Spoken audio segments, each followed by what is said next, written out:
አሜን ሃሌሉያ። መጽሐፍ ቅዱሳችንን የኤፌሶን መጽሐፍ ምዕራፍ 2 ላይ ያለውን ሐሳብ እንደመነሻ አድርገን እግዚአብሔር አምላክ ዓለም ሳይፈጠር በክርስቶስ በኩል ወደና ወደ እናንተ ሕይወት ላይ በልጁ በኩል ያዘጋጀውን የማዳን ሥራ እኔና እናንተ ጋር ደግሞ ያመጣበትን የጸጋ አሰራሩ መነሻ በማድረግ ይህንን ድኛለሁ የሚባለውን ድፍረት ያገኘንበት እንደገና ደግሞ የመዳናችን ዋጋ ምን ያህል ነው የሚለውን ነገር የምንረዳበትን ጥበብ ያዘለ ሐሳብ ነው። እሱን እናገራለሁ። በዚህ ንግግር ውስጥ ዋናው ትኩረቴ ድናችኋል ብቻ ሳይሆን እዚህ መዳናችሁ ላይ ምንም አይነት ድርሻ የላችሁም፣ የኔ የምትሉት እንደ ክፍያና እንደ ደሞዝ ከእግዚአብሔር ዘንድ የተካፈላችሁበት ምንም ነገር የለም የሚለው የሃይማኖታችንን አቋም የምናጸድቅበትን ሐሳብ ነው የምናገረው። ምክንያቱም ይሄ ድኛለሁ የሚባለው አሰራራችን ዝም ብሎ የመጣ አይደለም። እግዚአብሔር በልጁ በኩል ሰርቶ ጨርሶ እንዲያው በጸጋው ድኛ ያስጠጋው ሰማያዊ በረከት ነው። ክብር ለሱ ይሁን። ነገር ግን ሰይጣን በዚህ ድኛለሁ በሚባል አስተምህሮታችን ላይ አርፎ አልተኛም። ያኔም ይዋሻል፣ አሁንም ይዋሻል። በተለይ ሰይጣን ውሸታም ነው ስል በጣም ውሸቱን ማደንቅለት ምንድነው? ምርጥ ቦታ ነው ምኑን የሚያስጠጋው ውሸቱን የሚያስጠጋው። ለምሳሌ መስቀል አካባቢ እስካሁን ድረስ ውሸቱን አላቋረጠም። ምክንያቱም ክርስቶስ ከድንግል ተወልዷል። ይሄ የሚረብሸው የሃይማኖት ክፍል የለም። ክርስቶስ ታምራትን አድርጓል። እንደዚህ የሚረብሽ እዚህ ጋር የሚቆጣ ምንም አይነት የሃይማኖት ክፍል የለም። እንትንናውም በዚህ ጉዳይ አልተቀያየሙም። እስካሁን በተአምራታዊ የሆነ መሲህ ስለመሆኑ ማንም በዚህ ጉዳይ ላይ ግራ አይጋባባቸውም። ሁል ጊዜ ሃይማኖቶች ሁሉ ግራ መጋባት የሚጀምሩት ይህንኑ ክርስቶስን እታች ከድንግል ሲወለድ ታምራትን ሲያደርግ የነበረው ክርስቶስ ያንኑ ታምረኛ ወደ መስቀል ስትወስዱት ግን ሰይጣን መቆጣት ይጀምራል። ያንን ታምረኛ መስቀል አካባቢ ስትወስዱት ሞቴን እንዲቀበል በእኔ ሞት ውስጥ እግዚአብሔር ያሻግሮታል፣ ስለ እኔ ኃጢአተኛውን ዓለም ወክሎ ሞቷል የሚባለው ትምህርት ጋር ስትመጡ ግን አልተሰቀለም አልሞትም ብሎ ሰይጣን ያን ጊዜ ይቆጣል። ለምንድን ነው ፈወሰ ሲባል ያልተቆጣው ሞተ ሲባል የተቆጣው ብለን ስንጠይቅ ክርስቶስ ለሰው ልጆች ዓለም በፈውስ ከሰራው ይልቅ በሞቱ የሰራው ሥራ ስለሚበልጥ። ክብር ለጌታ ይሁን። ዋናው ሥራቸው የተሰራው መስቀሉ ላይ ስለሆነ እስቲ ሞቶልኛል ብሎ ክብር ለእግዚአብሔር ይሁን።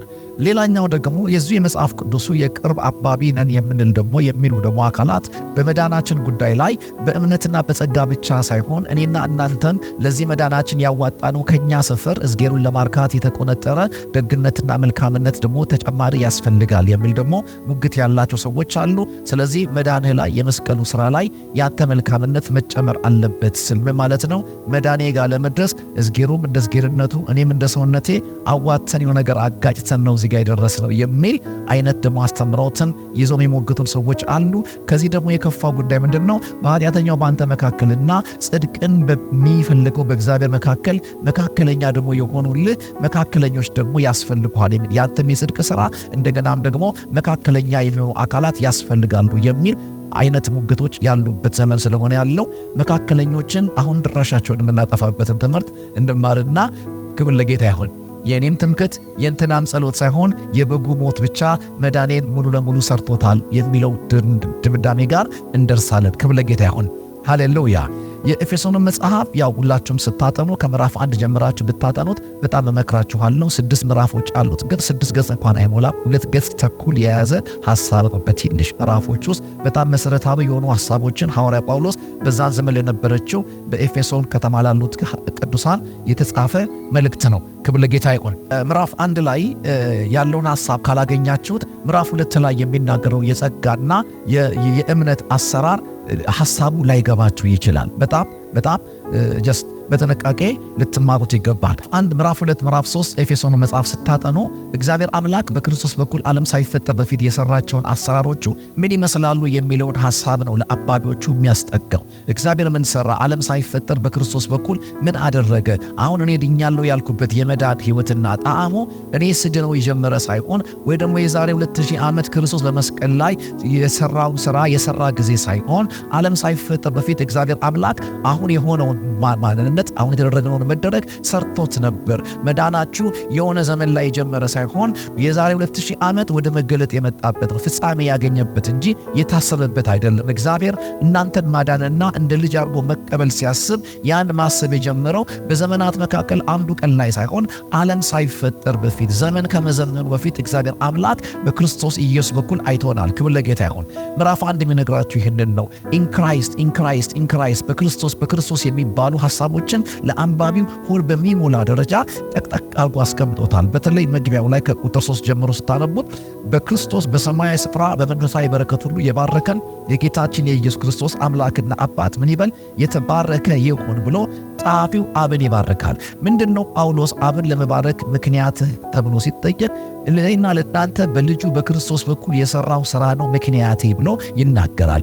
አሁን አንባቢው ጨምሮ እንዲጠይቅ ይሄ ሐሳብ ይገፋፈዋል። ምንድነው አብ በወልድ የሰራው ስለ እኔ እግዚአብሔር አምላክ እኔን እያሰበ በልጁ የሰራው ሥራ ምንድነው የሚለው ነገር ስታስቡ የመባረክን ሥራ እግዚአብሔር አምላክ በልጁ በኩል እንደሰራ ይናገራል። ይህም የበረከት አይነት ብዙዎቻችሁ እንደምታስቡት አሁንም የዘመናችንን ፑልፒት በጣም ጥቅጥቅ አድርጎ የያዘው እያንዳንዱን የአማኞችን ቋንቋ የቃላትን ሁሉ ውበት ተረክቦ እየተደጋገመ ያለው የዚህ ዓለም ቁሳዊ በረከት ሳይሆን ዓለም ሳይፈጠር በእግዚአብሔር ፊት እግዚአብሔር በረከት ብሎ ዋጋ የሰጠውን መንፈሳዊነት እንደሆነ ይናገራል። ዓለም ሳይፈጠር በፊቱ ቅዱሳንና ነውር የሌለን በፍቅር እንደሆን ዘንድ አስቀድሞ ምን አደረገን? መረጠን። ክብር ለጌታ ይሁን። አሁን እናንተ ጋር የተመረጠ አንድ ማንነት አለ። ይሄ የተመረጠ ማንነታችሁ በእግዚአብሔር ፊት ቅዱስና ነውር አልባ የመደረግ ምርጫ ነው። ተመልከቱ፣ ሰው በሰው ፊት ቅዱስ ሊባል ይችላል ደግነቱን እያላካ።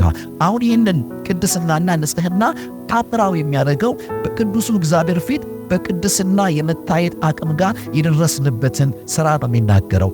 ማንም ጻድቅ የለም በማፊት በእግዚአብሔር ፊት። እግዚአብሔር ጻድቅ ሆኖ በሚያስበው ንጽሕና ፊት ተጠግቶ ማንም ያድፍ ይሆናል እንጂ ይጨልም ይሆናል እንጂ በምንም ታምር የእግዚአብሔርን የጽድቅ ጥማት ሊያረካ የሚችል ቁመናና መልክ ያለው በፍጥረት መካከል ማንም የለም። ስለ መላእክት እንኳን መጽሐፍ ቅዱስ ሲናገር ስንፍና ያጠቃቸዋል ይላል። በእግዚአብሔር ፊት ፐርፌክት የሆነ ማንም የለም። እንግዲህ ይሄ ፐርፌክሽን እንዴት መጣ? ሐዋርያ ጳውሎስ እናንተ ሆናችሁ ነው የሚለን። መቼ? ዓለም ሳይፈጠር በፊቱ ይላል። በእግዚአብሔር መገኘት፣ በእግዚአብሔር ዕውቀት፣ በእግዚአብሔር ፕሬዘንስ ፊት እንደምን አይቷችኋል? ቅዱስ ነውር አልባ ሆናችሁ ታይታችኋል። እንዴት ተቻለ ብለን ስንጠይቅ እንዴታችን ሁሉ መልስ የለውም። ምክንያቱም እንዴት ብላችሁ ወደ ራሳችሁ የምትፈልጉት ምንም ለዚህ ክብር የሚያበቃ መልካምነት የላችሁ። ዓለም ሳይፈጠር እግዚአብሔር አምላክ ቅዱስ ፍጹም አድርጎ በክርስቶስ በኩል ሰርቶናል። ስለዚህ ይሄ ቅድስና የኔና የናንተ የመልካምነት ውጤት ሳይሆን የክርስቶስ ሥራ ውጤት ነው። ክብር ለጌታ ይሁን። ሃሌሉያ። በሌላ አማርኛ ኦሪት ዘፍጥረት ምዕራፍ 1 ቁጥር 26 ጋር ሲደርሱ እግዚአብሔር ሰውን ልፍጠር ብሎ ምዕራፍ 2 ቁጥር 7 ላይ ከምድር አፈር አበጀው ብሎ የሰውን መጀመሪያ የቀደመው ኪዳን ከአፈር አድርጎ ይጀምራል።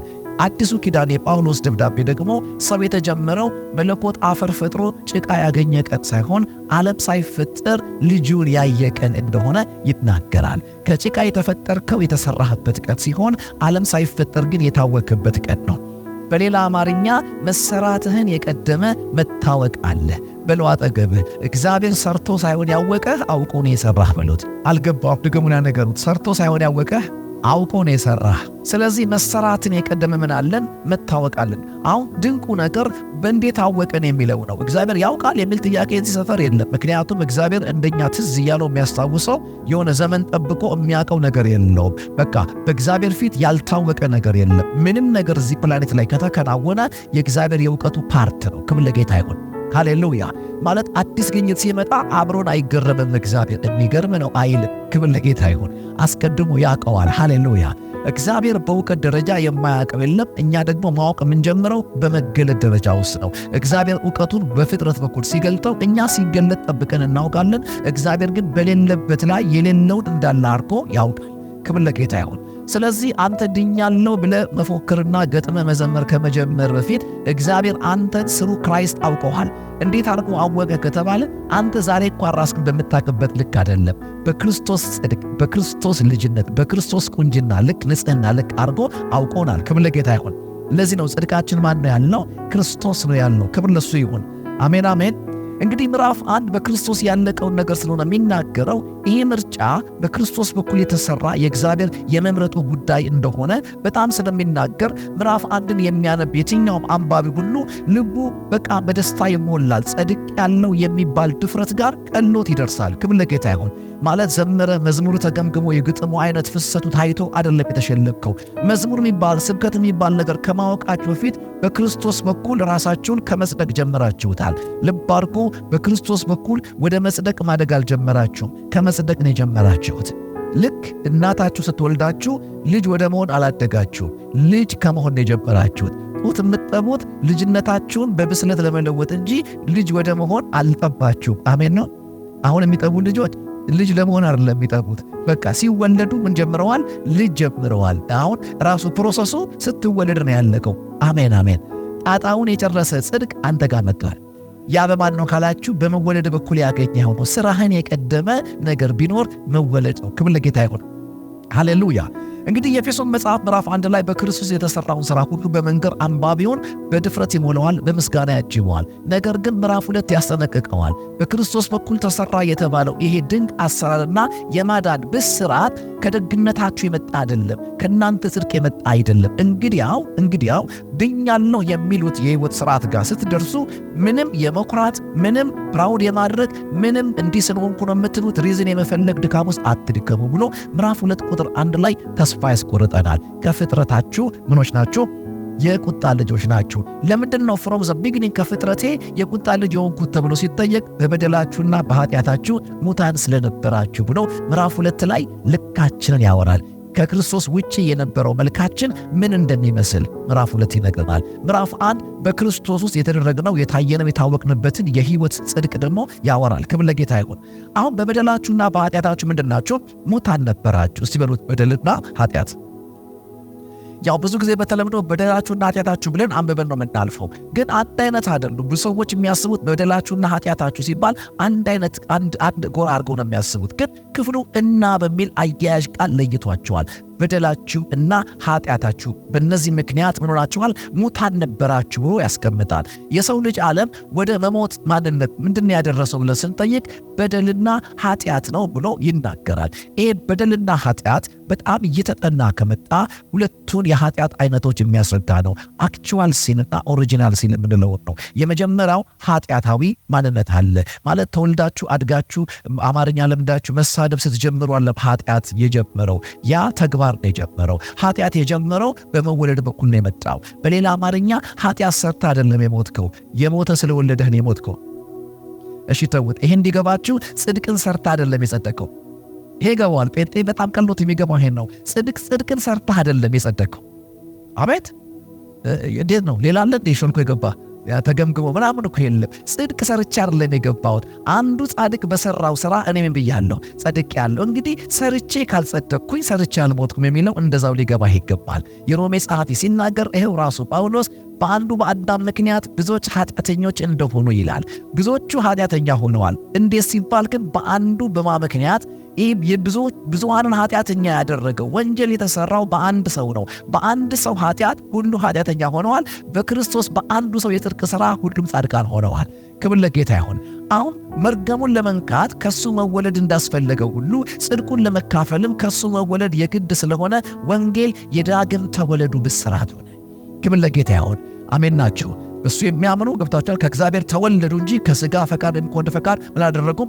አልተወለዱም ብሎ መጽሐፍ የሚናገረው ከዚህ የተነሳ ነው። አሁን ከፍጥረታችን የቁጣ ልጆች ነን። ለዛም ቁጣ ያበቃን ደግሞ በበደላችንና በኃጢአታችን ሙታን መሆናችን ነው ካለ አሁን ትልቁ ነገር ከዚህ ከፍጥረት የጀመረ መለኮታዊ ቁጣና ይሄ ቁጣ በሚመለከተው በእኔ መካከል በተቆጣው መለኮትና ቁጣው በሚመለከተው እኔ መካከል የገባው ማን ነው? መካከለኛው ማን ነው? እንዴት ነው ማንነቴ ከዚህ ቁጣ ነፃ የወጣው የሚለውን ነገር አሁን ጳውሎስ ማስተማር ይጀምራል። ክብር ለጌታ ይሁን። ሙሉ ሐሳቡን እናበበው። በበደላችሁና በኃጢአታችሁ ሙታን ነበራችሁ፣ በእነዚህም በዚህ ዓለም እንዳለው ኑሮ በማይታዘዙትም ልጆች ላይ አሁን ለሚሰራው መንፈስ አለቃ እንደሆነው በአየር ላይ ስልጣን እንዳለው አለቃ ፈቃድ በፊት ተመላለሳችሁባቸው። በእነዚህም ልጆች መካከል እኛ ሁላችን ደግሞ የሥጋችንና የልቦናችንን ፈቃድ እያደረግን በሥጋችን ምኞት በፊት እንኖር ነበር። እንደ ሌሎችም ደግሞ ከፍጥረታችን የቁጣ ልጆች ነበር።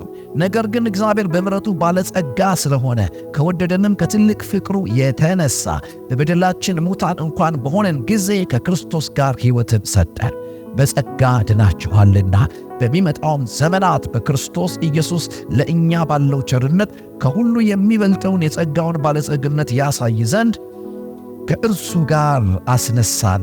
በክርስቶስ ኢየሱስም በሰማያዊ ስፍራ ከእርሱ ጋር አስቀመጠን።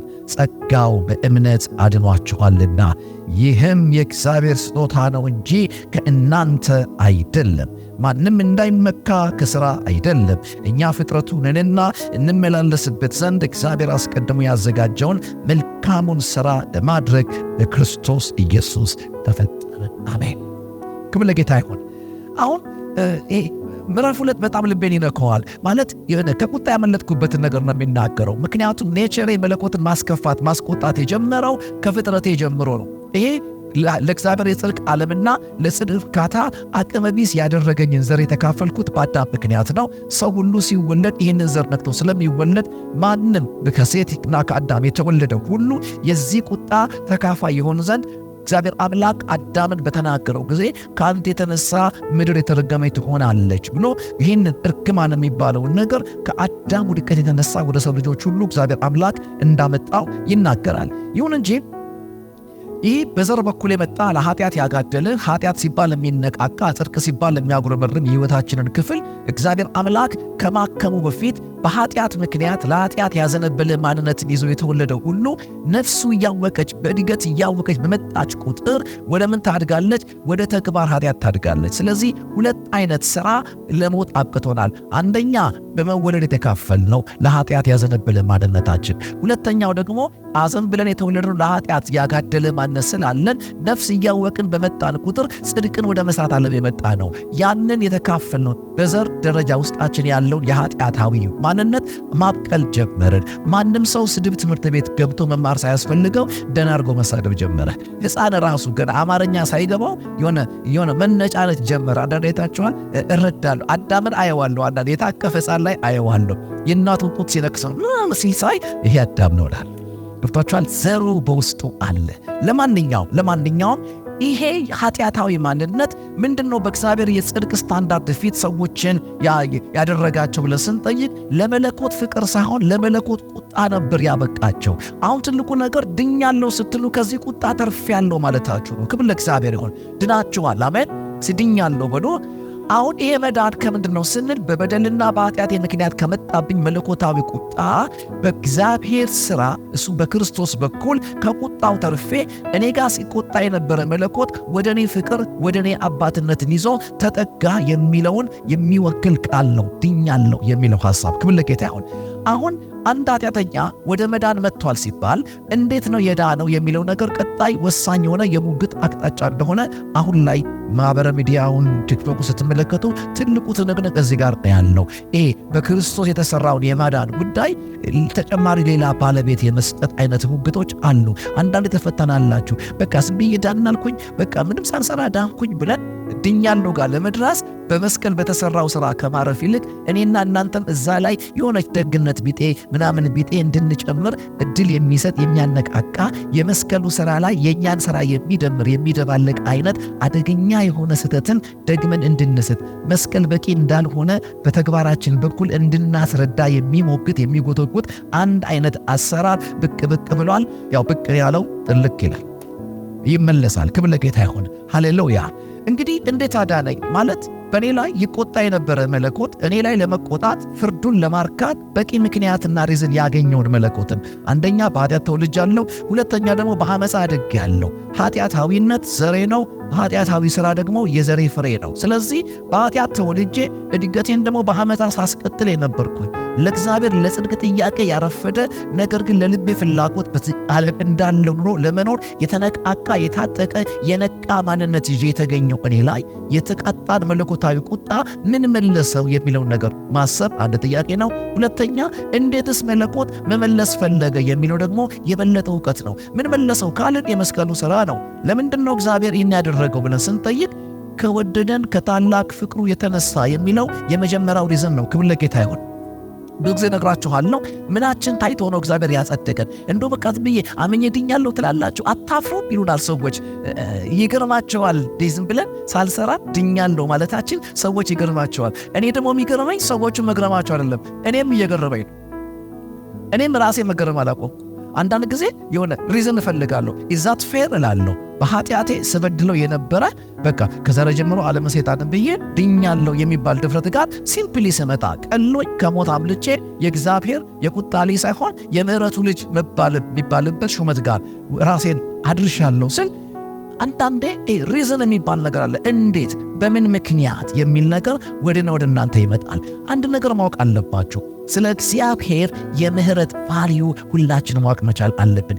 የመጀመሪያው ነገር እግዚአብሔር ኃጢአተኛውን ዓለም ማዳን ባሰበ ጊዜ ሪዝኑ ምክንያቱ ምንድነው?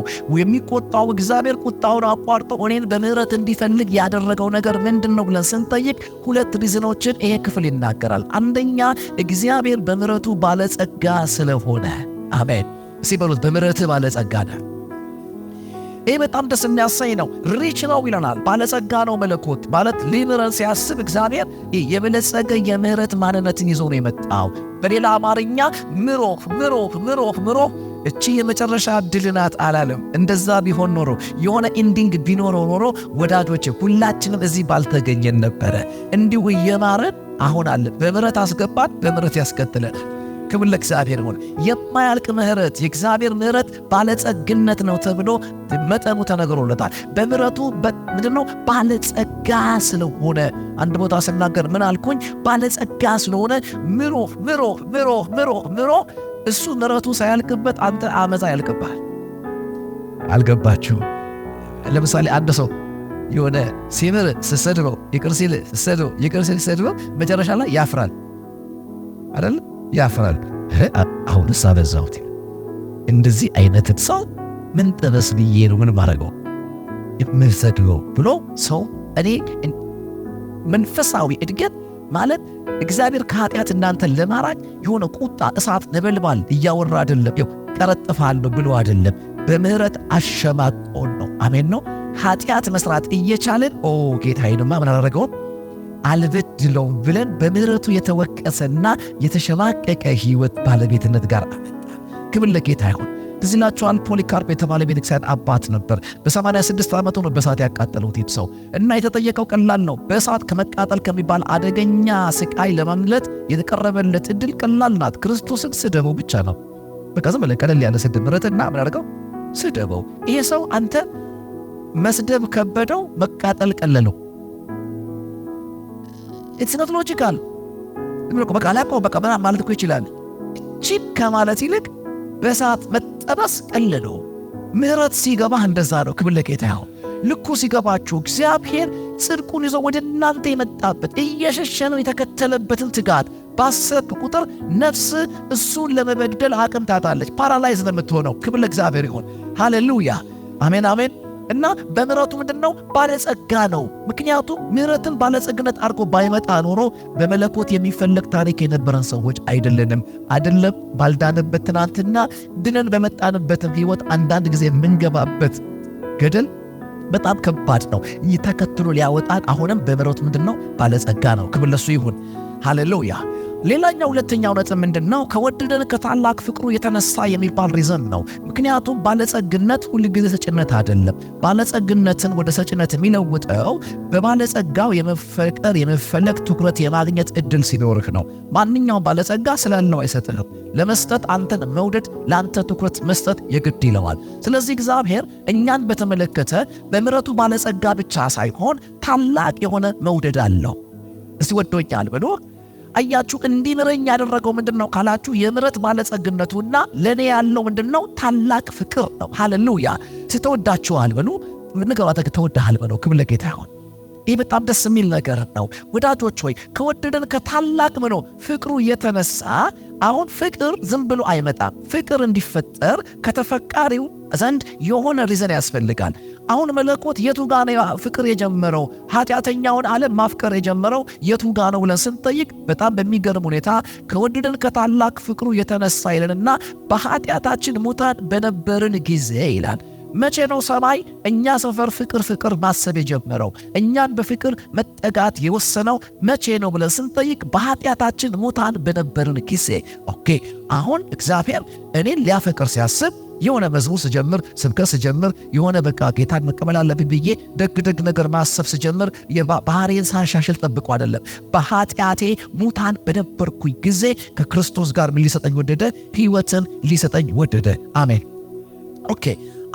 አሁን ትልቁና መሰረታዊ ነገር እዚህ ጋር ነው የሚጀምረው። ትልቁ ሙግቶቻችን አንደኛ መልካምን ስራ መስራት ያስፈልገናል የሚል አሁን ላይ በጣም የኖረ ሙግት ነው። አሁን ላይ በጣም እየተቀነቀነ ያለ ሙግት ነው። አንዳንድ ጊዜም እኛም ሳናስበው የሆነ ጾም ጸሎት ያበዛ ጊዜ፣ የሆነ ነገር ቻሪቲ ያደረገን ጊዜ የሆነ ነቃ ያደረገን አይደለም። በቃ እግዚአብሔር ይመስገን አሁን በቃ ራይት ፖዚሽን ላይ ነው ያለሁት ምናምን ብለን እናስባለን። መጽሐፍ ቅዱሳችን ሲናገር ድነትን በተመለከተ እግዚአብሔርን በምሕረት ሊያስጠጋ አቅም የሚሰጥ ከእናንተ ዓለም መለኮትን ወደ እናንተ ሊያስጠጋ የሚችል ምንም አይነት ሥራ የለም። አሜን። ለምን ሲል በጸጋ ምን ብላችኋል? ድናችኋል። አሁን ጸጋ ብቻ ስንል እስቲ ጸጋ ብቻ የሚል አሳየኝ ይላሉ። እኔ ፊደሏን የፈለገው ብቻ የምትለውን እኛም ደግሞ ጥያቄ አለን። ጸጋ ፕላስ ምን ሥራ ከሆነ ኔሚት ምን የሚሉት ሥራ መጠየቅ ያለበት ላይላውን ማለፍ የለባቸው። ሥራ ያስፈልጋል ካለ ምን የሚሉት ሥራ በስም ንገረኝ፣ እንደዚህ የሚል የሥራ አይነት ንገረኝ። አንዱን ጠይቄው ነገረኝ። የነገረኝን ሁሉ እያረግነው ነው። አሜን። አልገባችሁ? ማብላት፣ ማጠጣት፣ ድሆችን መርዳት፣ እንዲህ ማድረግ ምናምን ከሆነ ፕሮቴስታንት ከሌሎቹ ሃይማኖቶች በበለጠ እቺን አገር ለአቅመ አገር ያመጣው እሱ ለዘመናዊ ትምህርት ያነቃት የኛ ሃይማኖት። አንገታችሁ እንዳትደፉ። አሜን ናችሁ። የወንዝ ውሃ ነበር የምትጠጣው አገሪቱ። የምንጭ ውሃ፣ የጉድጓድ ውሃ ያጠጣት ማናት? ፕሮቴስታንት። ወገሻና ባህላዊ ሐኪም ነበር የምታውቀው። ዘመናዊ ሕክምና የፈጠረው በኢትዮጵያ ውስጥ ማለት ፕሮቴስታንት ነው። ሬዲዮ ያመጣው ፕሮቴስታንት። አሜን በላት። ይህ ማወቅ አለባቸው። ክሊኒኮችን የከፈተው በየገጠሩ ሂዱ የውሃ ጉድጓድ እየቆፈረ ስንት ድሆችን እያረጠ ያለው ማለት ነው ፕሮቴስታንት ነው። እንደሚባለው እንዳይመስላችሁ። ችግሩ ምንድን ነው? እኛ የምንሰራው ለመጽደቅ ስላልሆነ ሀላጮህ ነው። ያው ዛሬ ነው የሰበኩት ይህን ማድረጋችን። በትልልቅ ቸርች ከተማው ላይ ተመልከቱ። በትንሹ ከ250 ያላነሱ በኮምፓሽን ድርጅት ውስጥ የሚረዱ ከኬጂ ጀምሮ እስከ ዩኒቨርሲቲ ድረስ የድሃ ልጆችን የሚያሳድግ ማን ነው? ፕሮቴስታንት ነው። እየሰማኸኝ ነው? አሜን ናችሁ? እና ምንድን ነው እንድንሰራ የፈለግከው ስራ ምንድን ነው? ልዩነታችን ምንድን ነው? የበለጠ ስራ አገሪቱ ላይ አድርገናል። በጣም ኮራ ለጠጥ ብላ አውራ ካልከኝ ለዚህችን አገራችን ለዘመናት ስንዴ እየላከ አሜን ነው ወደነ መላጭ ስንዴ እየሰፈረ እንደ ህዝብ ያስቀጥለንም የፕሮቴስታንቱ ዓለም ነው። ሰይጣን ውሸታም ነው። ሌላ ቦታ ሄዶ መዋሸት ይችላል እንጂ አይናችሁን አስሬ ለሞኛችሁ ሊለን ግን አይችልም። አሜን ናችሁ? እንግዲህ ይሄን ሁሉ ስራ እየሰራን ያለነው በጣም እየሰራን ያለነው ይሄ ሁሉ ስራ ግን ያጸድቃል የሚል ድፍረት ነው እኛ ይለልን። አሜን። ዕዳ ስላበላው እንዲህ ስላደረኩ አይደለም። እውነቴን ነው። የዘረዘርኳችሁ ሁሉ በማድረግ አይደለም የእግዚአብሔር ቀኝ የጠቅላይ ሚኒስትር ቢሮ እንኳን አትገባም። በፍጹም አትገባም። አሁን እነዚህ ስራዎች ከየት ነው የመጡት? ለምንድን ነው የሚሰሩት የሚለው ነገር ስታስቡ ለመጽደቅ አይደለም የሰራነው። የጸደቀ ማንነት የሚጠበቅበት መልክ ነው። አሜን ነው። ለዚህ ነው መጽሐፍ ቅዱስ ሲናገር መልካሙን ስራ እንድናደርግ በክርስቶስ ምን አደረግን? ተፈጠርን። አሁን ተመልከቱ፣ ለመፈጠር አይደለም መልካም ስራ የሰራ ነው። ነገር ግን ስለተፈጠርን ነው ምን አደረገው? የተፈጠርንለት ፐርፐዝ ነው። ያዳነኝ እንዲህ እንድሰራ ነው እንጂ ለመስራት አይደል። በስራው አልዳንኩም፣ እንድሰራው ድኛለሁ። እደግመዋለሁ። በስራው ምን አላልኩም? አልዳንኩም፣ ግን እንድሰራው ምን ብያለሁ? ለምን ካልዳንክ አትሰራም? ሬሳ ምን ይሰራል? የሞተ ምን ይሰራል? ለጽድቅ ያንቀላፋ ምን ይሰራል? አያችሁ፣ ሰይጣን አደገኛ ቦታ እንዲዋሻችሁ አትፍቀዱለት። በጸጋ ድናችኋል። መቼ ነው የዳነው? በኃጢአታችን ምን በነበርን ጊዜ? ሞታን በነበርን ጊዜ። የሚገርም ነው። እግዚአብሔር እኮ ጤነኛ ነው። ማወቅ አለባቸው። ሬሳ ላይ ሥራ አይጠብቅ። ሬሳ ላይ ሕይወት ነው የሚያውጅ። ሬሳ ነበርኩኝ ሥራ አላለኝም። ለሞተ ማንነቴ ክርስቶስ የሚባል ሕይወት ይዞ መጣ። በክርስቶስ በኩል ሕያው ካደረገኝ በኋላ ለሕያውነቴ ግን መልካምን ሥራ አወጀ። አሜን ነው። መርሳት የሌለባችሁ ያ ነው። በሌላ አማርኛ መዳናችሁ አንዱ ምልክቱ በመልካም ሥራ መገለጣችሁ። አንዳንድ ጊዜ እኛም እናበዛዋለን። በጸጋ ድኛለሁ ብለን መዳንን ምንድን ነው? መልካምን ሥራ በጥበብ እናመልጣታለን። ይኸውልህ መዳንህ ራሱ የሚጮኸው መልካም ሥራህ ላይ ነው። ድነት ውስጣዊ ቁመናህ ነው። የማይታየው ፓርት ነው። ያ ወደ ውስጥ የሆንከውን ነገር ግን በትክክል ወደ ውጭ የምታስረዳበት ብቸኛው ሳይትህ ምን መሆን ነው? በመልካም ሥራ መገለጥ ነው። ለምሳሌ መልካም ሥራችሁን አይተው ይልና በሰማይ ያለ አባቴን ያደርገዋል፣ ያመሰግኑታል። ለሰማይ ምስጋና የሚሆን ነገር ሰዎች ውስጥን አይተው አይደለም፣ የተገለጠ መልካም ሥራህን አይተው ነው። ክብር ለጌታ ይሁን። ሃሌሉያ። በነገራችን ላይ ጸጋ ምንድነው? ሥራ ምንድነው? የሚለውን ነገር ማሰብ አለባችሁ። ጸጋ ማለት በነፃ እናንተ ጋር የተሰጠ የእግዚአብሔር የማዳን ውጤት ማለት ነው። ማንም የሰራው ሳይሆን እግዚአብሔር እንዲያው በፍቅሩ ከሞደሉ ተነስቶ ዝም ብሎ የሰጠን ዋጋ ያለው ነገር እሱ ምን ይባላል? ጸጋ ነው። እንግዲህ ጸጋ ላይ ያንተ ድርሻ መቀበል እንጂ መስራት አይደለም። በጸጋ በኩል ማንም ለሥራ አልተጠራም። ጸጋ የሥራ በር አይደለም፣ በነፃ ለመቀበል የተሰለፍንበት የእግዚአብሔር ምሕረት ነው። አሜን። ክብር ለጌታ ይሁን። በጸጋ በኩል መኩራት የሚችለው በጸጋ በኩል ቀና ማለት የሚችለው ሰጪው እንጂ ተቀባዩ አይደለም። አሜን ነው። ለምሳሌ ድኛለሁ ብዬ ቀና አልልም፣ አጎነብሳለሁ፣ አመሰግናለሁ። ለምን? መዳኔ ላይ የኔ ሥራ የለም። ጳውሎስ ሲናገር ሥራ ካለ ምን አለ? ትምክህት አለ ይላል። ለምሳሌ መስሪያ ቤታችሁ ወር ሲሞላ ደሞዝ አልወጣም እንዴ? ምንድነው የቆየው? አታመጡም እንዴ አይሉ ትላላችሁ እንጂ እንደው ህክም አትሉ። ለምን? መብቴ እኮ ነው፣ ላቤን ጠብ አድርጌ እኮ ነው የምትለው። እንደዚህ ተወዳድረህ አይደለም። በእግዚአብሔር ፊት ሰርቻለሁ እኮ ዘምሬያለሁ እኮ በዋልዝ በል በችክችካ በል ጸብር ጸዲቅ እኮ አድርጌያለሁ፣ እንዲህ እኮ አድርጌያለሁ፣ እንዲህ አድርጌያለሁ፣ ስንት ነገር ደሃብልቻለሁ እኮ ብለህ በትምክህት የተቀበልከው አይደለም። ማንም እንዳይመካ በምን አይደለም? በሥራው አይደለም። ጸጋ ምንድነው ካላችሁ ሰዎችን ከትምክህት እግዚአብሔር ያባረረበት፣ የሰዎችን ትምክህት ጸጥ ያረገበት፣ የጋረደበት፣ የሸፈነበት አሰራሩ ግሬስ ጸጋ ይባላል። አሜን። በጸጋ ድናችኋል። ጸጋን ስታስብ ነፍስህ ለምስጋና ትቀሰቀሳለች። ጸጋን ስታስብ እንዴት አዳነኝ ትላለህ። ወንዳታ ሰራው አትልም። አደረኩት፣ ገባው፣ አሳካዋት አትልም። ቴስት አይደለም። የኔና የናንተ የሥራ ዕድል አይደለም። የመዳናችን ጉዳይ እሱ በሠራው እንዲያው በነፃው እንዲያው በጸጋው ምን ያደርጋሉ? ይጸድቃሉ። ቅድም ተጠቅሶልናል ሮሜ 6:23 ላይ። ክብር ለጌታ ይሁን። እንዲያው በጸጋው በክርስቶስ ቤዛ በሆነው እንዲያው በጸጋው ያደርጋሉ፣ ይጸድቃሉ፣ ይድናሉ። ክብር ለእግዚአብሔር ይሁን። እስቲ በጸጋ ድኛለሁ ብሎ እንዴት ደስ ይላል። with nothing የኔ የምትሉት ነገር በሌለበት አኳኋን በኩል እግዚአብሔር አምላክ በጸጋ በኩል አዳነን። ኦኬ። በሥራ በኩል ከሆነ ግን ጳውሎስ እንዳለ ለሰራተኛ ደሞዙ ይገባዋል። ለማን ምን ይገባዋል? ለሰራተኛ ደሞዙ ይገባዋል ካለ የመዳናችን ጉዳይ ደሞዝ የሚሆነው በሥራ በኩል ካገኘነው ነው። ሳልቬሽን ደሞዝ አይደለም፣ የእግዚአብሔር ስጦታ ነው። ክብር ለጌታ ይሁን። ስለዚህ ስጦታ የሆነው ከምን የተነሳ ነው? ከሰጪው የተነሳ ነው። ለዚህ ነው ደሞዜን ቀና ብዬ ቀበላለሁ፣ ጸጋን ይዝጌር ይስጥልኝ ብዬ ቀበላለሁ። አልገባችሁ? ደሞዜን ቀና ብዬ ቆጥሬኝ ጎሏል አስተካኪ ብዬ ቀበላለሁ። ጸጋ ከሆነ ግን እድሜ ይስጥልኝ ኑርልኝ ብዬ ቀበላለሁ። እግዚአብሔር መዳንን በተመለከተ ቀና የሚያረግህ ነገር አልሰጠህም። ከማመስገን ውጪ ለትምክህት የሚቀሰቅስ አንዳች ነገር እኛ በሰራነው ሥራ አይደለም እና እንዲያው ሲል የሰው ትምክህት ገለል አደረገና በክርስቶስ በተሰራው ሥራ በኩል ምን አድርጎናል? አጽድቆናል፣ አድኖናል። ክብር ለሱ ይሁን። ሃሌሉያ። እንግዲህ ሥራ የሚባል ነገር በመዳን በኩል ከድነት በኋላ የተፈጠርንለት ወደ ውስጥ የመዳናችን ማስረጃ ሆኖ በአማኞች ምልልስ ላይ እግዚአብሔር አምላክ እንዲታይ እንዲገለጥ የሚፈልገው የመዳናችን ፍሬ ነው በሚለው ከተስማማን የትኛውም በሥራ በኩል የሚደረጉ የድነት ነገሮች በፍጹም በመጽሐፍ ቅዱሳችን ውስጥ ቦታ የላቸው። እምነት ብቻ ስንል አልተሳሳትን። ክብር ለኢየሱስ ይሁን። ሁለተኛውና አሁን በጣም ሞጋቸው ነገር ምንድነው? በመካከል ያለው ቁጣ እንዴት ወጣ ነው። እንዴት ነው የወጣው? አሁን ትልቁ ችግራችን የምልጃ ጉዳይ ነው። ገብቷችኋል? በመካከል የገባው ማን ነው? እንዴት አድርጎ ነው እግዚአብሔር አምላክ ከቁጣ የወጣው? ምክንያቱም ሁለት የተጣሉ አካላት አሉ። እነዚህን በመጣላት ከፍጥረት የጀመሩ አካላትን እንዴት ነው ወደ አንድነት የመጡበት የሚለው ምስጢር በመጽሐፍ ቅዱሳችን ብርሃንና እንደ ሃይማኖታችን አስተምሮት ምንድን ነው ባይብል የሚያስተምረን የሚለውን ነገር ጥቂት ከመጽሐፋችን ማየት እንጀምራለን። ክብር ለጌታ ይሁን። ሃሌሉያ። የመጀመሪያው ነገር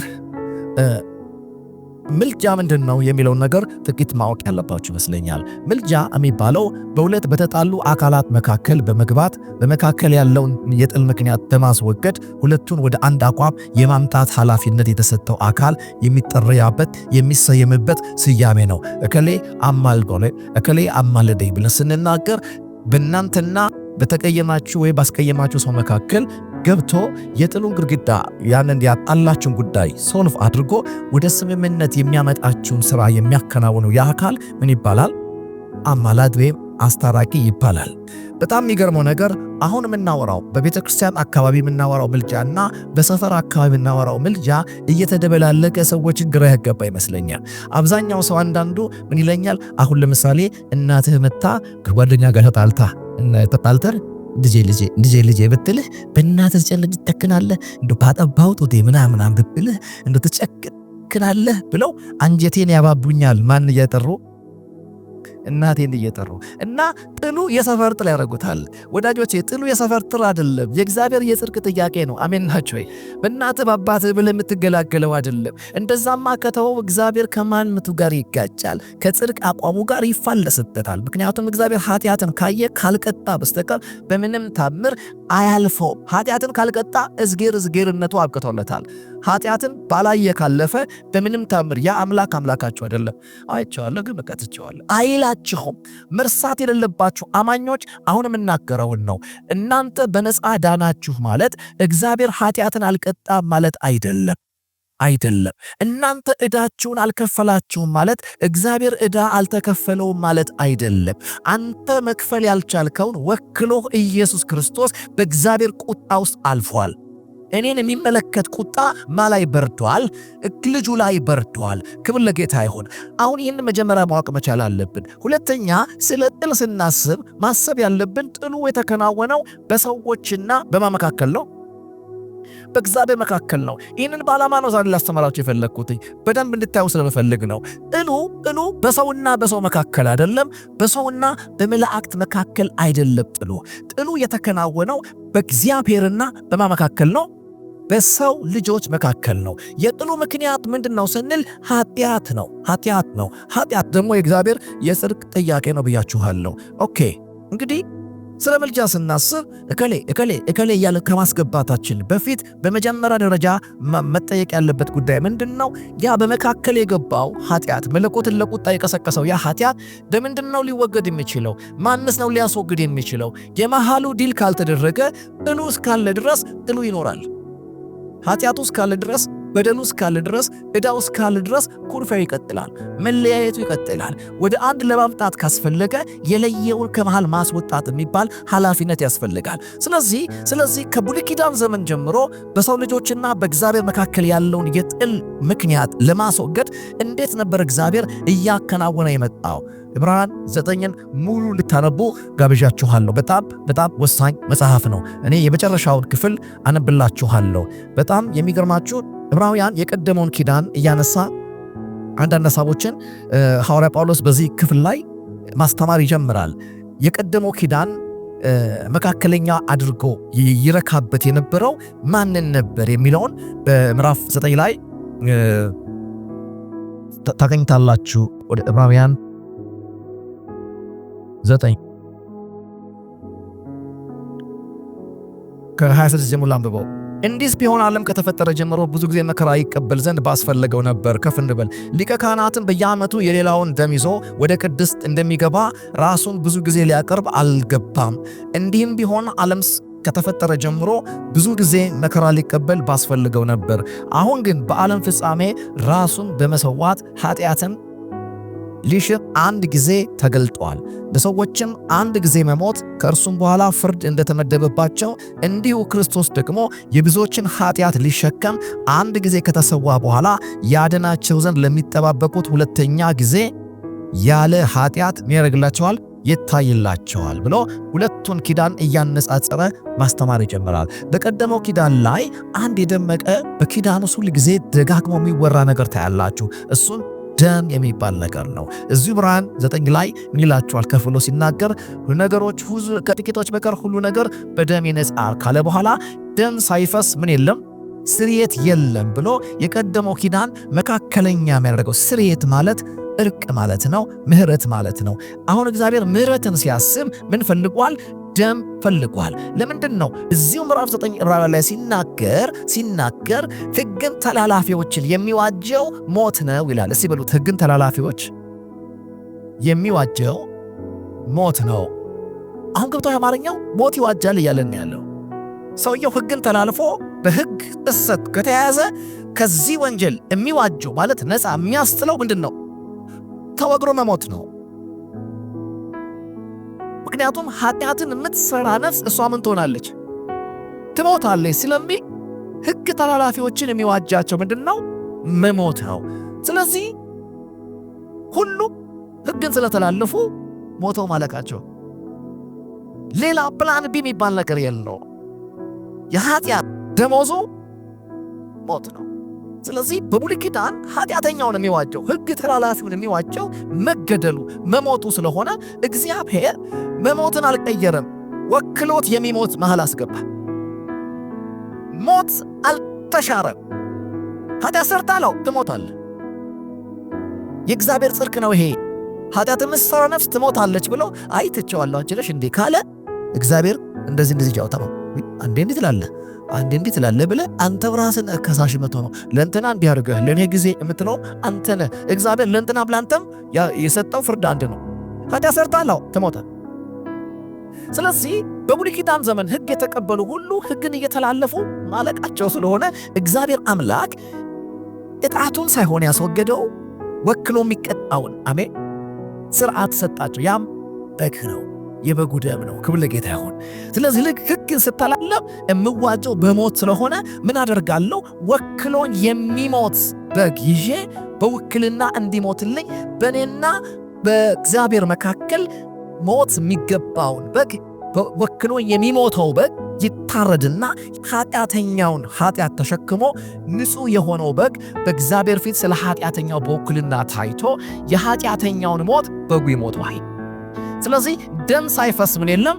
ስርየት የለም። ኦኬ፣ አሁን ምልጃን ስናስብ በመካከል ያለውን ኃጢአት ማስወገድ ነው የሚለውን ነገር ያለ ጥርጥር ረግጠን መያዝ መቻል አለብን። የመጀመሪያው ነገር ያ ነው።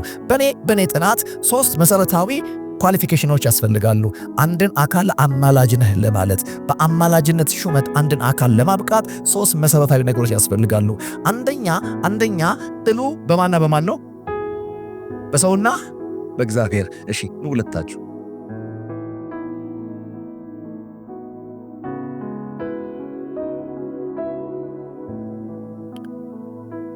ጥሉ በሰውና በእግዚአብሔር መካከል ነው። አሁን በሰውና በሰው መካከል ከሆነ ችግር የለም፣ ሰው ይገባል።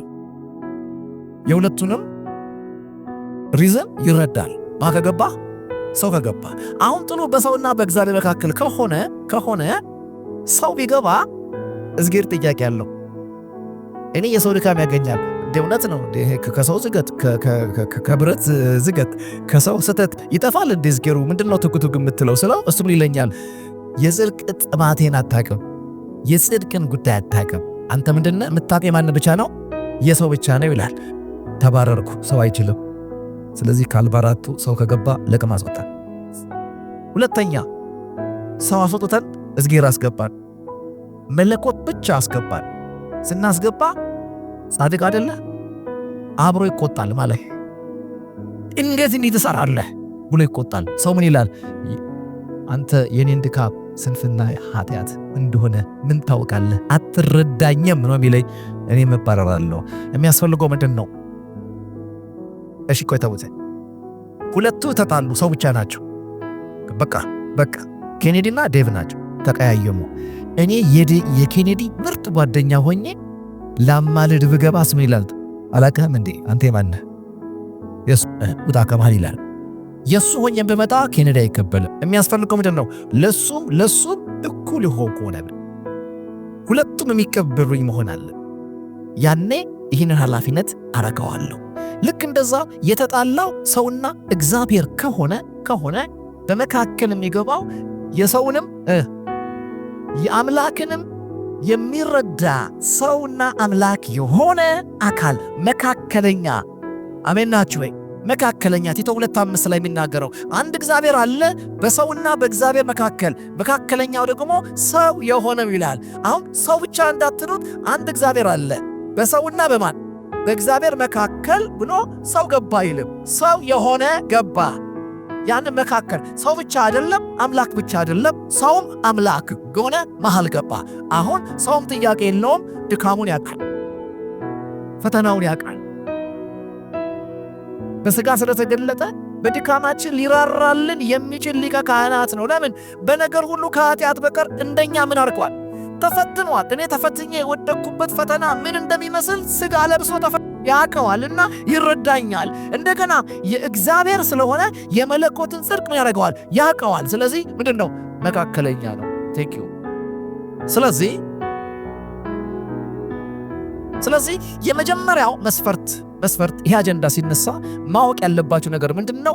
መካከለኛ አማላጅ የመሆን ጉልበት ያለው ማን ነው ከተባለ ሰውም እግዚአብሔርም የሆነ ሰውም ጥያቄ የሌለበት መለኮትም ጥያቄ የማያነሳበት መካከለኛ የሁለቱንም ዓለም የሚረዳ የሰውንም ድካም የእግዚአብሔርንም የጽድቅ ጥማት የሚረዳ መካከለኛ ያስፈልጋል። ስለዚህ በእኔ ጥናት ስፈትሽ አንዱ መንፈስ ብቻ ይሆናል። መላእክትን ሳስገባ ምንም በቃ እንደው ብልጭ ነው የሚልባቸው። ለሰው አጋድለው አያውቁ። አሜን ነው። ቀርጥፎ ነው የሚሄደው። መልአክ አያውቅም። ኤልሻዳይ አይደለም፣ የሚችለን እሱ ነው። ሙሴ ወዶ ይመስልሃል?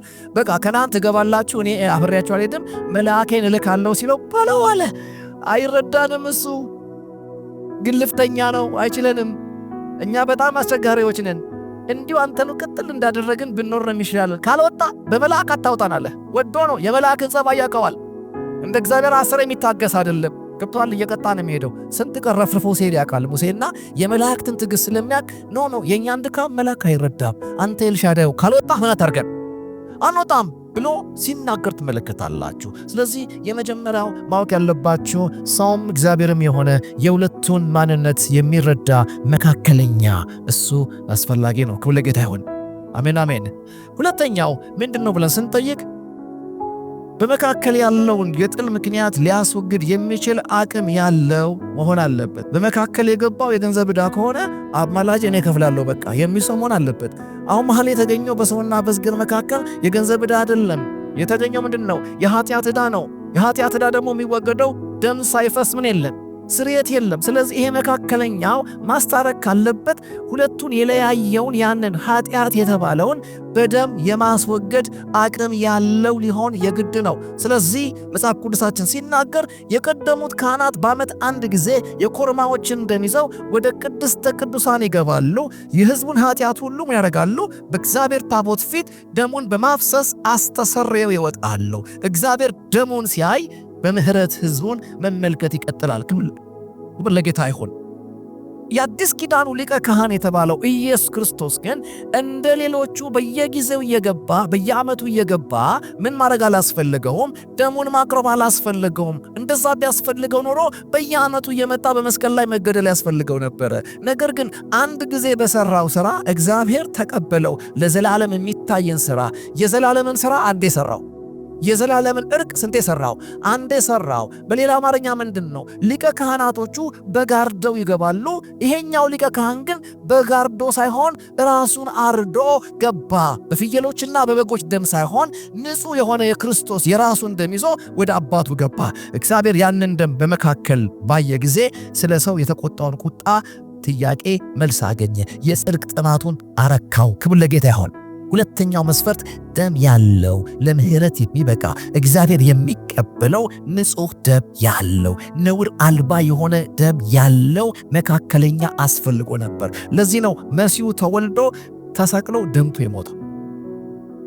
ደሙ ፈሶ እንዲሞት ያስፈለገው በጉ እርቁን የሚያከናውነው በደም በኩል ስለሆነ ይሄ ደም አስፈላጊ ነበር። ክብር ለሱ ይሁን። አሜን አሜን፣ ሃሌሉያ። ሶስተኛው ለዘላለም ሕያው የሆነ መሆን አለበት።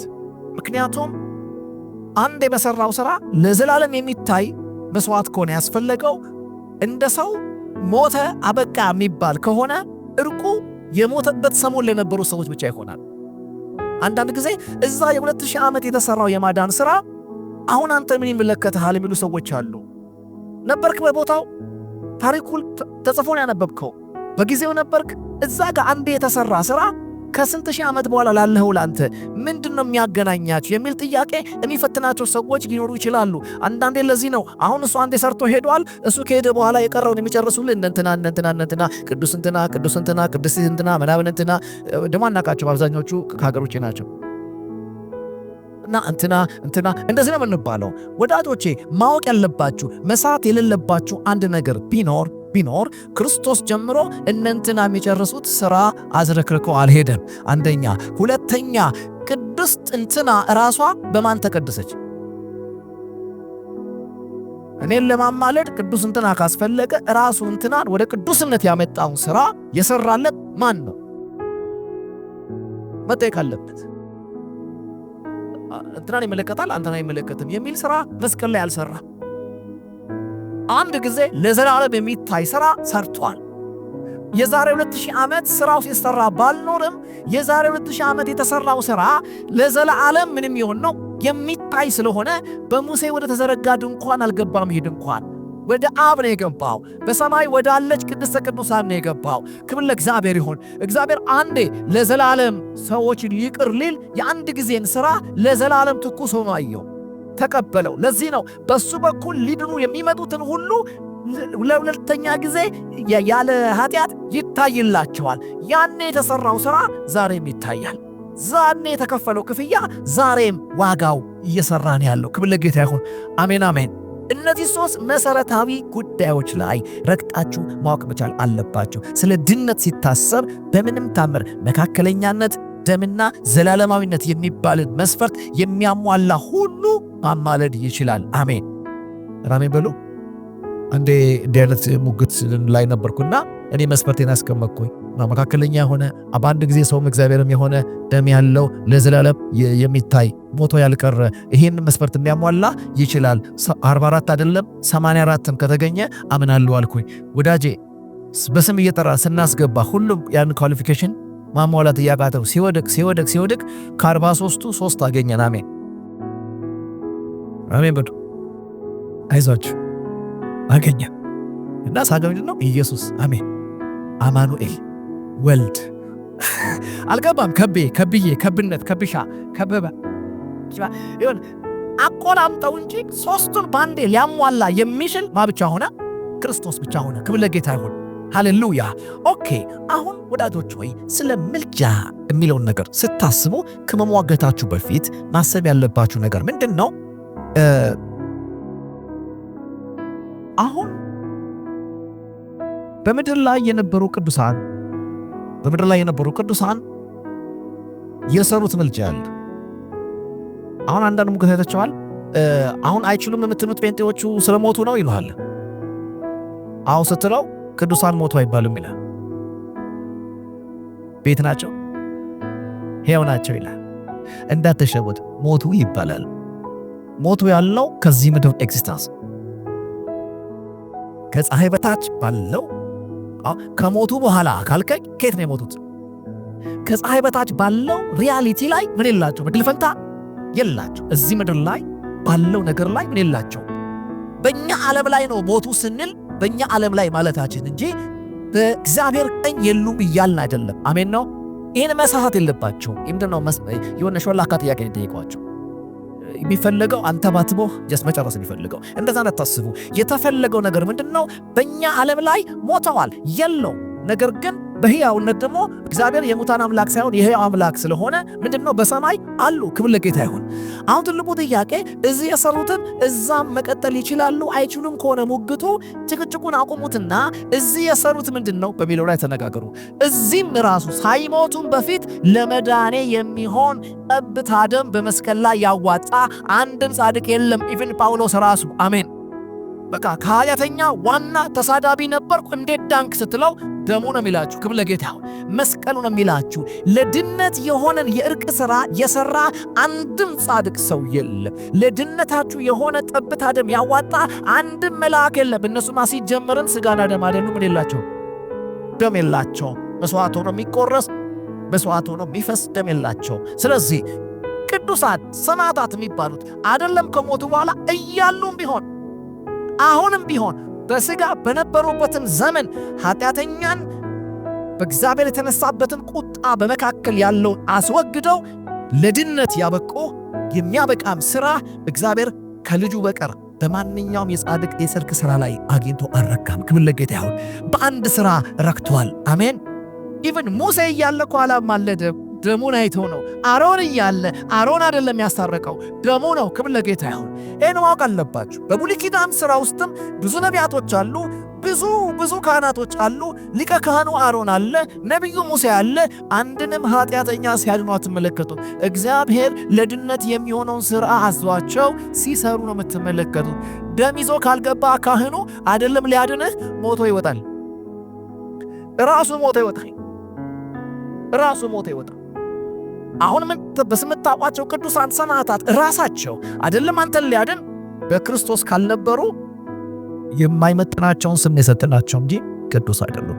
አንድ ሰው ተቀደሰ የሚባለው ከረከሰበት ከኃጢአት ጉልበት በክርስቶስ ምትካዊ ሞት በኩል አምኖ ከታጠበ ከነጻ ብቻና ብቻ ነው። አሜን አሜን። ክብር ለጌታ ይሁን። ከዛ ውጪ የሚነሱ ጥያቄዎች ደስ ይሉኛል። አንድ ጊዜ የተሰራው ሥራ ለዓለም ሁሉ ከሆነ በክርስቶስ የተሰራው ሥራ እኔን ይመለከታል ወይስ አይመለከትም የሚለው ጥያቄ መልስ ማግኘት መቻል አለብን።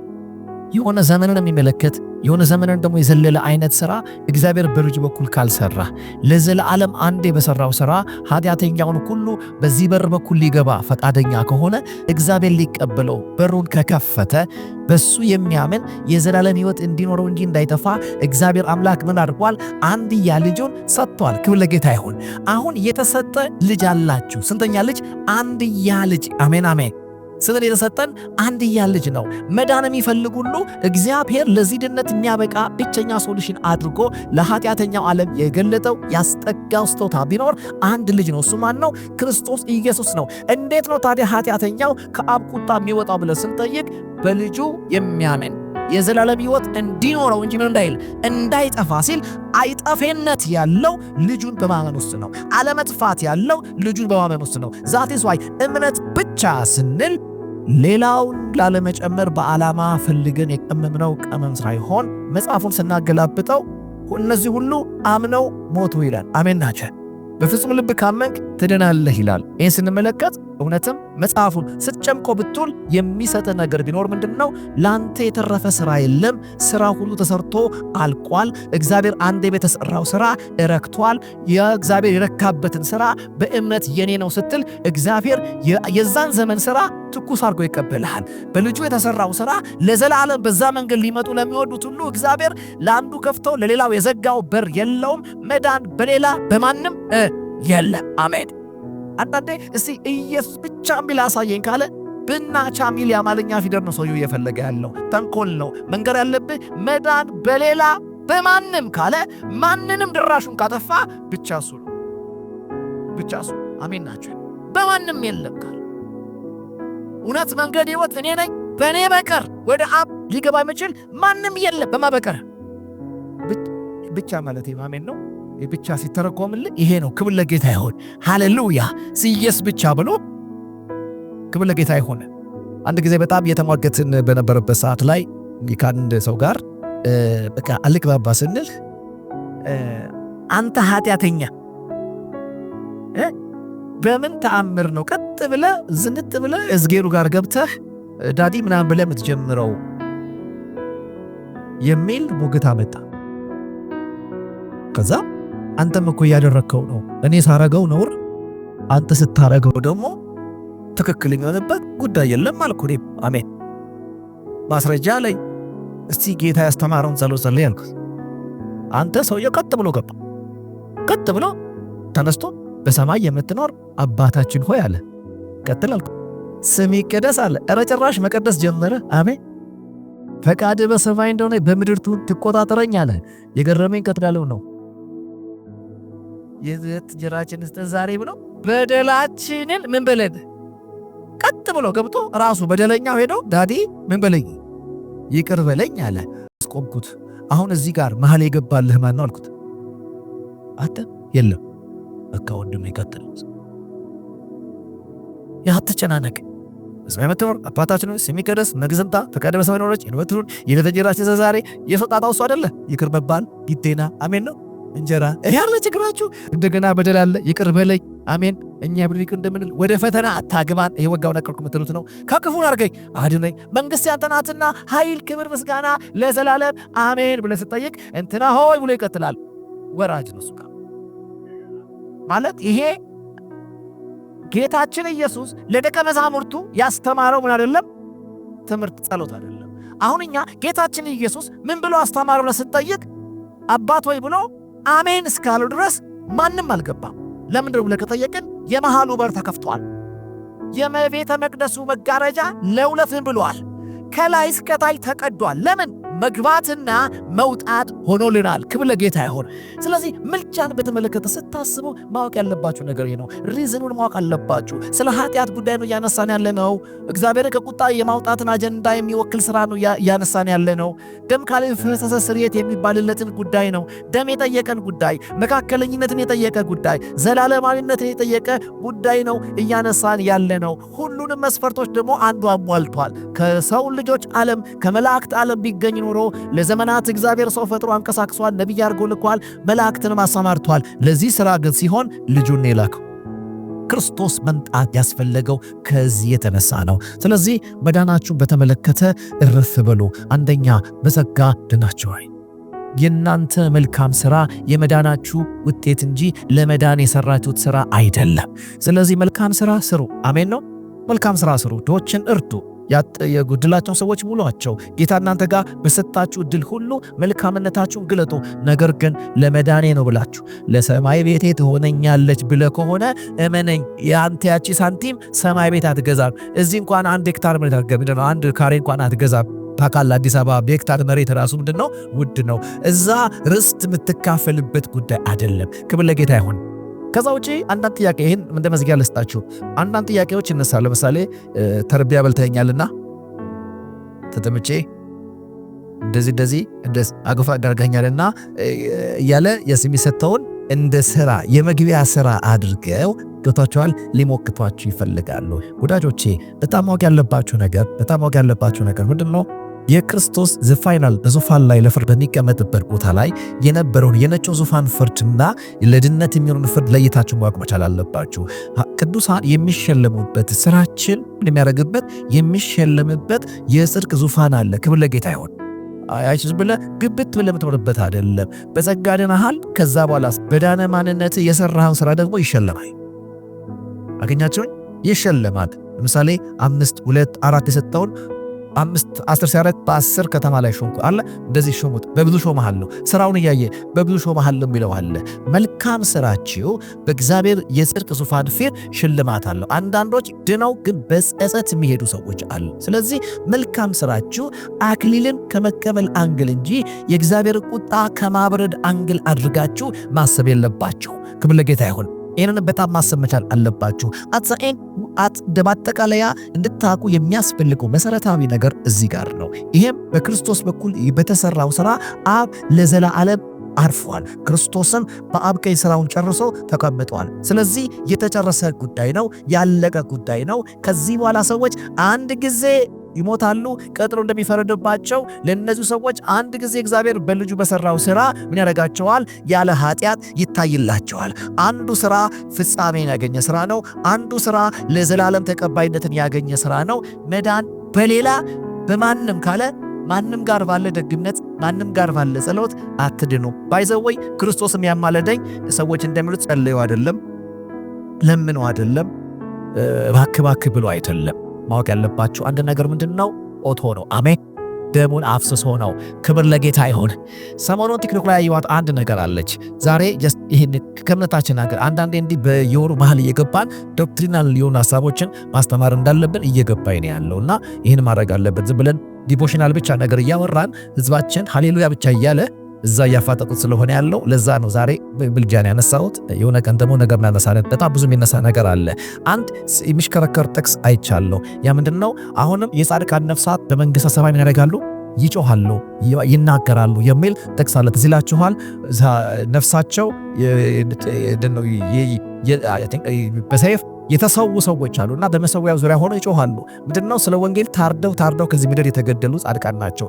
እና ምንድነው የሚለው ዮሐንስ ራእይ ላይ እግዚአብሔር ሆይ ለምንድነው የማትፈርድባቸው እያሉ ያደርጋሉ፣ ይጮሃሉ። ይህን ጥቅስ ጠቅሶ ይጮሃሉ፣ ይለምናሉ ብሎ ሲሞገት አይቼዋለሁ። በእርግጥ መታገስ አቅቶኝ ገባሁ እዛ ትንትስ አሜን ነው። ገብቼ ስገባ ወጣ፣ ግን ያው ከታች እንደሚሰማ ስለማቅ በደንብ አድርጌ መታወት። ጌታ ረዳኝ። አሜን። ሲጀመር ምልጃ ፍረድባቸው ነው ወይስ ማራቸው ነው ብዬ ነው የገባሁት። እነሱ የሚሉት ምንድነው? አርደውናል አመፀኞቹ፣ እስከ መቼ ነው የነጩ ሱባን የማይሆነው የዓለም ፍጻሜ ሆኖ ማትፈርደው እስከ መቼ ነው ብለው ነው እየጮሁ ያሉት። ማራቸው የሚል ጭወት አይደለም፣ ፍረድባቸው የሚል ጭወት ነው። ስለዚህ ምን አለ? ጥቂት ጊዜ ይቀራል ታገሱ ተባለላቸው። ምክንያቱም በነጩ ዙፋን ፊት ጌታ በቅርቡ ይመጣል። የእናንተ ጥያቄ መልስ የሚያገኘው አመፀኛ እንደ ሥራው የሚቀጣበት ዘመን ገና ስለሆነ ምን አርጉ? ጠብቁ ተባለላቸው። ለራሳቸው ነው የጮሁት። እታች ላለው ከበደ ያጎቴን ልጅ ይቅር በለው እያሉ አይደለም የጮሁት። ይህን ማወቅ አለባችሁ። ለምን አትፈርድም? አንገታችን አርደውታል። ለምን አትፈርድባቸው? ቁጣ እስከ መቼ ነው የሚል ነው። አያችሁ፣ እኔ እንደዚህ አይነት አማላጭ ከተፈጠርኩ አይቻላቅም። ፍረድበት የሚል እንዳደረገብኝ አድርግበት የሚል አማላጭ አይቻላቅም። እኔ አንዳንድ ጊዜ ገብቷችኋል፣ ሰው አቋሙን ለማስጠበቅ ጭፍን ይጋልባል። እባካችሁ መጽሐፋችሁን በደንብ አጥኑት። ክብር ለጌታ ይሁን። ከፀሐይ በታች ጻድቃን እንዲሞቱ ያውቃሉ፣ ከፀሐይ በታች ዕድል ፈንታ የላቸውም። ከፀሐይ በታች ከፀሐይ በላይም ዘመን የማይከለክለው በሞት ህላቤ ያልቀማው አንድ አለ፣ አልፋ ኦሜጋ የሆነ በየትም ቦታ በአንድ ጊዜ የሚገኝ የአንድ ቀን ሥራው ለዘላለም የታየለት አንድ ጌታ አለ። እሱ ኢየሱስ ነው። መዳን በሌላ በማንም የለም። መካከለኛው ማን ነው? ኢየሱስ ነው። ኢየሱስ ብቻ ያማልዳል ስንል የምራችንን ነው፣ የእውነታችንን ነው። ሶላ ስክሪፕቹራ መጽሐፍ ቅዱስ ስላለ ክብር ለጌታ ይሁን። ሃሌሉያ። ጌታ ይባረክ።